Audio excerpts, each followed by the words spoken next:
to our channel, where we dive deep into the heart of Genoa City's most scandalous secrets. Today is a brilliant day to unpack the latest corporate warfare and romantic entanglements that are shaking the very foundations of our favorite dynasties. Grab your favorite beverage and settle in as we explore the explosive dynamics currently unfolding on your screens. The digital chime of an incoming email echoed through the sterile, high-stakes environment of Audra Charles's workspace, bringing with it a revelation that would ignite a fierce and unyielding inferno of rage within her chest. As her sharp, calculating eyes scanned the contents of the message, the reality of Victoria Newman's latest corporate maneuver settled over her like a suffocating shroud. Victoria was officially rebooting Vibrante, the very project that had slipped through Audra's ambitious fingers, and to add the ultimate insult to this profound injury, the Newman heiress was actively seeking to purchase Audra's own patents to fuel this resurrected endeavor. For a corporate mercenary like Audra, who prided herself on always being 3 steps ahead of her adversaries, this was not merely a business transaction, it was a visceral, humiliating slap in the face. The sheer audacity of Victoria attempting to buy the foundational pieces of Audra's past failures to build a Newman success story sent a surge of pure, unadulterated fury coursing through her veins, solidifying her resolve to make the impending negotiations as painful as humanly possible. Before Audra could fully process the magnitude of her rising anger, the atmosphere in the room shifted with the sudden, arrogant arrival of Kyle Abbott. Kyle strutted into the space with the kind of smug, self-satisfied demeanor that only a man blinded by his own recent conquests could possess. Without a shred of hesitation, he immediately began to gloat about Victoria's brilliant strategic mind, enthusiastically praising the Newman executive for achieving the very corporate milestones that Audra had so spectacularly failed to reach with the same company. His words were designed to cut deep, a deliberate and calculated attempt to rub salt into Audra's fresh wounds. Kyle reveled in the opportunity to diminish Audra's capabilities, using Victoria's impending triumph with Vibrante as a blunt instrument to batter Audra's notoriously fragile corporate ego.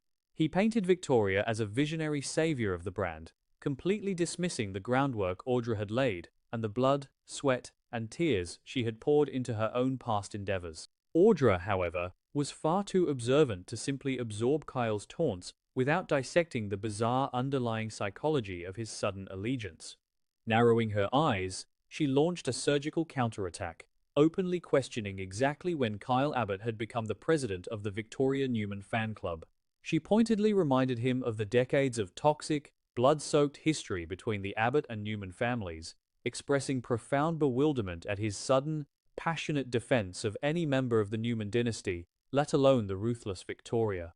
Audra expertly highlighted the glaring hypocrisy of Kyle's stance, peeling back the layers of his smug facade to expose the deeply suspicious nature of his newfound loyalty.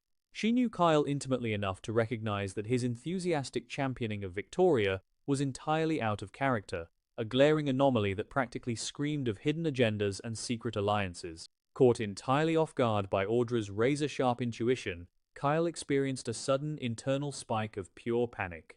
He quickly attempted to backpedal, desperately trying to downplay the intensity of his support for Victoria and frame his comments as mere objective professional admiration. He stumbled through a series of weak justifications, insisting that he was simply acknowledging a sound business strategy and that his Abbott loyalty remained completely intact. However, his defensive posture only served to amplify Audra's suspicions. The more Kyle tried to minimize his evident infatuation with Victoria's corporate prowess, the more obvious it became that he was hiding something monumental. He was walking a terrifyingly thin tightrope, acutely aware that one wrong word could expose the catastrophic, forbidden romance he was currently engaged in with the Newman heiress.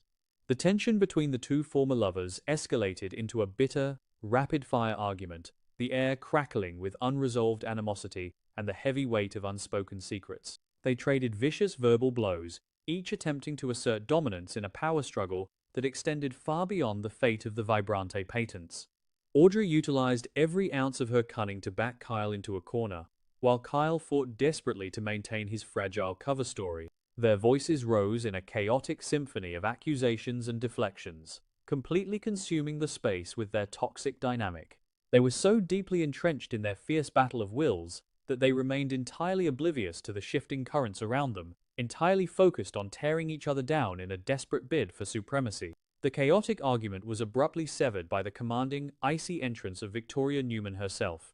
Her arrival instantly sucked the oxygen from the room, replacing the fiery heat of the argument with the freezing, absolute authority of the Newman Empire. Victoria stood tall and unyielding, her presence demanding immediate submission and silence. She surveyed the scene with a look of detached amusement, fully aware of the power she held over both of the individuals standing before her. The dynamic in the room shifted violently, transforming from a chaotic two-way brawl into a tense, high-stakes triangular standoff. Victoria's arrival was the ultimate power play, a physical manifestation of the corporate dominance she was about to exert over Audra's intellectual property. Seizing the opportunity to leverage her most dangerous weapon, Audra allowed a wicked, knowing smile to touch her lips as she cryptically referred to Victoria as a remarkably bad girl. The words dripped with a venomous double meaning, an overt psychological dagger aimed directly at the secret affair she had personally witnessed between Victoria and Kyle in the Jabot offices. It was a masterful display of psychological warfare, a subtle but unmistakable threat that she held the power to detonate their lives with a single whisper. Audra's eyes locked onto Victoria's, transmitting a silent, terrifying message that she knew exactly what kind of illicit, boundary-crossing behavior the esteemed Newman executive was engaging in behind closed doors. Recognizing the apocalyptic danger of Audra's veiled threat, Kyle executed a desperate, lightning-fast pivot to cover up the catastrophic subtext. He hastily interjected, loudly and forcefully clarifying that Audra was, of course, referring to Victoria's famously ruthless corporate tactics regarding the Vibrante acquisition. He practically tripped over his own words in his frantic attempt to steer the conversation away from their scandalous sexual encounter and back into the safe, sterile realm of business negotiations. Kyle's heart hammered against his ribs as he prayed his desperate misdirection would hold, acutely aware that Audra was a ticking time bomb who could destroy his relationship with his family, his son, and the fragile Claire in a matter of seconds. With the dangerous subtext temporarily buried beneath corporate jargon, the conversation shifted to the brutal reality of the patent negotiations. Audra, refusing to be entirely defeated, demanded that Victoria's supposed enthusiasm for her intellectual property be reflected in a massively inflated purchase price. She made it abundantly clear that she would not part with her patents for anything less than an exorbitant premium, attempting to extract a pound of flesh in exchange for her bruised ego. Victoria, however, remained a fortress of icy resolve.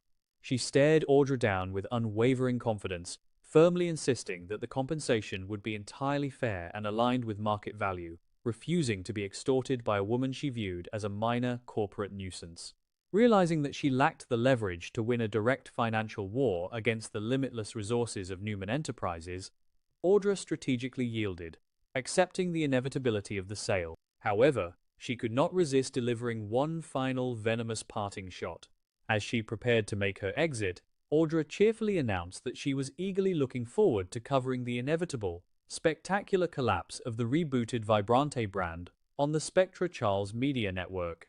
She painted a vivid picture of the gleeful journalistic destruction she planned to unleash once Victoria's pet project failed, ensuring that her final words lingered in the air like a toxic cloud. With a sharp turn on her heel, Audra swept out of the room, leaving behind a trail of unresolved tension and lingering threats. The heavy oak door clicked shut behind Audra, plunging the room into a sudden, suffocating silence. The absence of her chaotic energy left a vacuum that was immediately filled by the palpable, electrifying tension between Kyle and Victoria. The corporate facade they had so desperately maintained in front of their adversary instantly dissolved, leaving them exposed and profoundly vulnerable to the magnetic pull that existed between them. The air grew thick and heavy, charged with the dangerous, unspoken reality of the secret they were fighting so hard to protect. They stood mere feet apart, the physical distance between them feeling both vast and entirely inconsequential in the face of their overwhelming mutual attraction. In the quiet aftermath of the confrontation, their minds simultaneously drifted back to the explosive memory of their recent, clandestine encounter. The sterile environment of the current office faded away, replaced by the visceral, intoxicating recollection of shedding their clothes in the shadows of Jabot. The memory of skin against skin, of desperate, forbidden passion, hung in the space between them, an invisible but undeniable force that threatened to consume their rational thought. Every stolen glance, every subtle shift in posture, was heavily laden with the memory of that intense intimacy, making it entirely impossible to simply return to the professional dynamic they were pretending to maintain. The psychological weight of their actions pressed down on them, a terrifying reminder of the catastrophic risks they were taking. They were acutely aware that their romance was a lit match in a room full of gasoline, capable of incinerating the fragile peace between the Abbott and Newman families. The thought of Victor Newman discovering that his daughter was sleeping with an Abbott, or the horrifying realization of how Claire would react to the ultimate betrayal by her mother and her first love, created a sickening knot of anxiety in their stomachs.